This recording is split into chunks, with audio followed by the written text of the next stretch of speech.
Hi everyone, this is Farhana and welcome to my channel Create and Live FNJ. আজকের recipe সহজ ঐতিহ্যবাহী খাসি রেজালা। চুলার মাঝারি আছে 1 কাপ পরিমাণে রান্নার তেল গরম করে নিয়েছি। এরপর দিয়ে দিয়েছি পেঁয়াজ কুচি 3 কাপ পরিমাণের। পেঁয়াজগুলো হালকা সোনালী বর্ণ করে ভেজে নেব। 5 মিনিট পরে এবারে দিয়ে দিচ্ছি আদা বাটা 1.5 টেবিল চামচ, রসুন বাটা 2 টেবিল চামচ, কালো গোলমরিচ আস্ত 8টি, লবঙ্গ 5টি, সাদা এলাচ 10টি, তেজপাতা বড় আকারে 2টি, দারচিনি টুকরা 4টি, প্রতিটা টুকরা 2 ইঞ্চি লম্বা, শুকনা মরিচের গুঁড়া 1.5 টেবিল চামচ, জিরার গুঁড়া 1.5 টেবিল চামচ, ধনে অথবা ধনিয়া গুঁড়া 1 টেবিল চামচ, হলুদের গুঁড়া 1.5 চা চামচ। নেড়ে মিশিয়ে নিচ্ছি। দিয়ে দিচ্ছি পানি স্বাভাবিক তাপমাত্রার অর্ধেক কাপ। নেড়ে মিশিয়ে নিচ্ছি। ঢাকনা দিয়ে ঢেকে চুলার আঁচ মাঝারি করে রান্না করব 5 মিনিটের জন্য। 5 মিনিট পরে নেড়ে মিশিয়ে নিচ্ছি। দিয়ে দিচ্ছি খাসির মাংস হাড় চর্বি সহ 1 কেজি। ম্যারিনেট করা ছিল 2 টেবিল চামচ পরিমাণের গ্রিক ইয়োগার্ট অথবা প্লেন ইয়োগার্ট দিয়ে 1 ঘন্টা পর্যন্ত। নেড়ে ভালো করে মিশিয়ে নেব।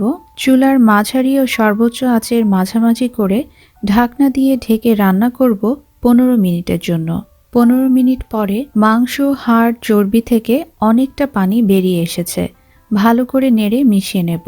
দিয়ে দিচ্ছি ফুটন্ত গরম পানি 2 কাপ।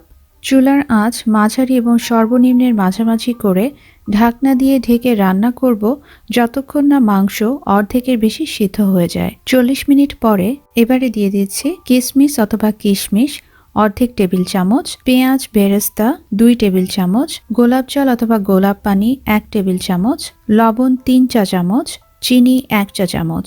ভালো করে নেড়ে মিশিয়ে নিচ্ছি। এরপর দিয়ে দিচ্ছি ঘি 1.5 চা চামচ। আবারও ভালো করে নেড়ে মিশিয়ে নেব। এবারে ঢাকনা দিয়ে ঢেকে চুলার আঁচ মাঝারি এবং সর্বনিম্নের মাঝামাঝি করে রান্না করব যতক্ষণ না মাংসের টুকরাগুলো সম্পূর্ণরূপে সিদ্ধ হয়ে যায়। 20 মিনিট পরে মাংসগুলো সুসিদ্ধ হয়েছে এবং রেজালাতে যতটুকু ঝোল থাকা প্রয়োজন ততটুকুই আছে। এই পর্যায়ে ছিটিয়ে দিচ্ছি গরম মশলার গুঁড়া 1 চা চামচ। ঢাকনা দিয়ে ঢেকে চুলার আঁচ সর্বনিম্ন করে 5 মিনিট রান্না করব। যদি রেসিপিটা ভালো লেগে থাকে তাহলে অবশ্যই তৈরি করবেন। সবাইকে নিয়ে একসাথে উপভোগ করবেন। সবাই ভালো থাকবেন, সুস্থ থাকবেন। আল্লাহ হাফেজ।